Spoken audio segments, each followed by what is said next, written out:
എല്ലാവരും ചാത്തന്റെ അമ്പലങ്ങളിൽ പോവാറുണ്ട്. പ്രത്യേകിച്ച് അവണങ്ങാട് പോവാത്തവരായിട്ടുള്ള ആൾക്കാരുണ്ടാവില്ല. അതുപോലെ കാനാടിയും ദേവസ്ഥാനവും വളരെ ഫേമസ് ആയിട്ടുള്ള ഒരുപാട് അമ്പലങ്ങളുണ്ട്. അവിടെ എല്ലാവരും പോവാറുണ്ട്. പോയിട്ട് പറയും കുറെ കാര്യങ്ങൾ നടന്നു, കുറെ കാര്യങ്ങൾ നടന്നിട്ടില്ല എന്ന് പറയാറുണ്ട്. അത് ചാത്തന്റെ പ്രശ്നമല്ല.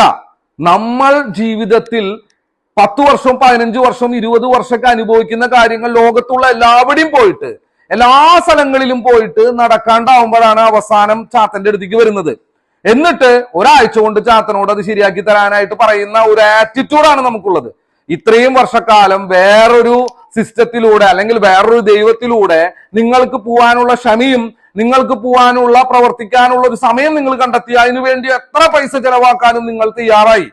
പക്ഷെ വിഷ്ണുമായ ക്ഷേത്രങ്ങളിൽ പോയിട്ട് അവിടെ നടക്കുന്ന പൂജാ പ്രോസസ്സുകൾ അറ്റ്ലീസ്റ്റ് ഒരു 3 മാസമോ 6 മാസമോ റെഗുലർ ആയിട്ട് നമുക്ക് ചെയ്യാനായിട്ട് പറ്റിയിട്ടുണ്ടെങ്കിൽ റിസൾട്ട് ഗ്യാരണ്ടി ആയി കിട്ടും. എന്തുകൊണ്ടെന്നാൽ അവിടെ നടക്കുന്ന ആക്ഷന് കൃത്യമായിട്ടുള്ള ഒരു റിയാക്ഷൻ ഉണ്ടാവും. ഈ കലിയുഗത്തിൽ എങ്ങനെ നമ്മൾ ജീവിതത്തിൽ വിജയിക്കണം, എങ്ങനെയാണ് മുന്നോട്ട് പോകേണ്ടത്, ഏതൊക്കെ രീതിയിലാണ് നമുക്ക് പ്രശ്നങ്ങൾ വരാനറിയില്ല, ആ പ്രശ്നങ്ങളെ നമ്മൾ എങ്ങനെ നോക്കിക്കാണണം, ആ പ്രശ്നങ്ങളെ എങ്ങനെ നേരിടണം എന്ന രീതിയിൽ അതിശക്തമായിട്ടുള്ള പൂജകൾ നടക്കുന്ന സ്ഥലമാണ് ഓരോ വിഷ്ണുമായ